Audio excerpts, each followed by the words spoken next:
कहीं तानिया तो मुझसे पसंद तो नहीं करने लग गई? माशा, मैं कुछ नहीं जानती, मुझे कुछ समझ नहीं आ रहा।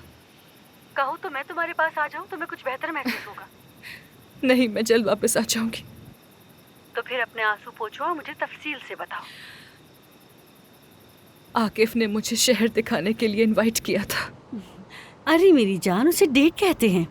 नहीं माशा, ये सिर्फ मिसेस एड्से की मदद करने के बदले में एक किस्म का शुक्रिया का जेस्चर था और कुछ भी नहीं। ओके, तुम जो चाहे कहो, लेकिन बताओ हुआ क्या? मिसेस एड्से को लगा कि आकिफ मुझे पसंद करता है और कहा कि मैं उसे खुद से दूर कर दूं। तुम उस बेवकूफ बुढ़िया को बाहर में डालो।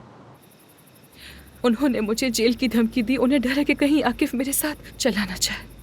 यानी तुम दिल दे बैठी हो, सही कहा ना? मुझे नहीं मालूम माशा, आई एम सॉरी, मैं मजीद बात नहीं कर सकती।